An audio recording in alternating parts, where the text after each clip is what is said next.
Hello, SAC fans, and happy Monday as I'm bringing you today's latest installment of the SAC Daily Dose for Monday, January 28th, 2019. So we're going to get started off here with our SAC AstroTurf Players of the Week. We're going to start with women's basketball as we had an exciting week in women's basketball, especially if you're an Anderson Trojan, as we had co-players of the week. So that'll be Anderson's Ace Easter and also from Anderson, Alexi Mollenhauer. Easter broke the SAC women's single-game scoring record with a 47-point performance, going 13 of 15 against Mars Hill on Wednesday night of last week. She knocked down 13 three-pointers, which is also a SAC single-game record, while her 9 consecutive three-point field goals were a tie for an NCAA record. She followed that record-breaking performance up, scoring 17 points versus Queens, shooting 50% from the field. For the week, she averaged 32 points, 17 three-pointers, 11 of 11 from the three-point line, also adding 3.5 rebounds and 3.5 assists. Her teammate, Alexi Mollenhauer, had an equally outstanding week, and that's why we had co-players of the week. Mollenhauer had a career-high 29 points against Mars Hill on Wednesday, so not to be, unfortunately, was overshadowed by Easter's 47 points. She scored 29 of her own, and she became the 14th player to reach the 1,000-point milestone at Anderson. She then broke her own career high, scoring 30 points versus Queens, and during the week collected her 12th and 13th double-doubles of the season with 10 and 11 rebounds, respectively. She also added 5 assists, 2 steals, and 3 blocks to her numbers for the week. Mollenhauer now leads the SAC in both points per game and rebounds per game so far this season. So congratulations to both Ace Easter and Alexi Mollenhauer. Over on the men's side, probably not as quite a good a week for on the men's side, but equally as outstanding as those two performances. Sean Willett of Queens became the AstroTurf Player of the Week on the men's side for the second time this year, and he led the number 9 Royals to a perfect week as they extended their winning streak to 14 games, keeping them undefeated in SAC play.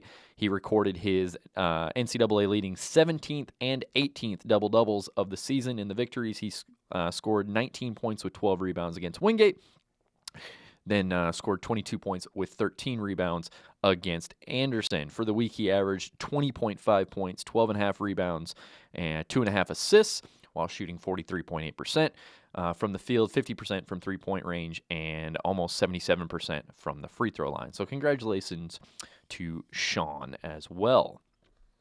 Staying in basketball news, we did have exciting news that came our way just yesterday.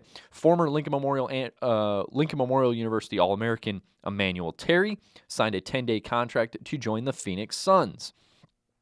Terry, who is playing in the G League, the NBA G League right now, with the Sioux Falls Skyforce, after being traded from the Canton Charge, has made 7 appearances with the Skyforce, averaging 15.9 points, 8.1 rebounds, 1.3 blocks per game, while shooting 61% from the field. He was in uniform last night against the Sacramento Kings, and he became the second SAC player to make an NBA appearance. The first one was Wingate's Junior Harrington, who made 139 total appearances between 2002 and 2007. Emmanuel got in the game yesterday for 8 minutes, scored 5 points, had 3 rebounds, an assist, and 2 steals. So hopefully he can take great advantage of his 10-day contract and continue his success in the NBA. Congratulations to you, Emmanuel. We look forward to watching what you can do and not only representing Lincoln Memorial, but the SAC as well. Great for our basketball. And finally, today's news, we have just some news in college athletics from the SAC in particular, as Coker College is announced the addition of acrobatics and tumbling. Acrobatics and tumbling will become the 25th varsity sport, and it will begin in the fall of 2019 for the Cobras. According to Coker Vice President of Athletics and Athletic Facilities, Dr. Lynn Griffin, quote, "Acrobatics and tumbling is a sport that is growing in interest at the intercollegiate level across the country. With the number of NCAA Division II institutions within our geographic footprint already offering the sport, is a good time for Coker to make this addition," end quote. Coker becomes the 17th Division II institution to offer acrobatics and tumbling, and that includes 3 in the state of South Carolina. So great news for Coker. That will not be a SAC sport anytime soon, as acrobatics and tumbling, I believe that is only going to be maybe 1 or 2 in the SAC now that have acrobatics and tumbling, but still great news for Coker. So that's going to bring us to everybody's favorite, the famous sports quote, and today my quote comes from Muhammad Ali. "He who is not courageous enough to take risks will accomplish nothing in life." That's going to do it for us today. Don't forget to like this video, share it with your friends and family, mash that subscribe button. Make sure you check out all the videos that we have on our YouTube page. We've got a lot of great stuff there. And while you're there, maybe check out some of the other schools in the SAC. Everybody in the SAC has some kind of YouTube page out there. Go check those out as well. They've got some great video content that you should check out, including highlights and interviews and all sorts of great stuff. So thanks for watching today. We hope you have a great rest of your week. We'll see you again on Wednesday.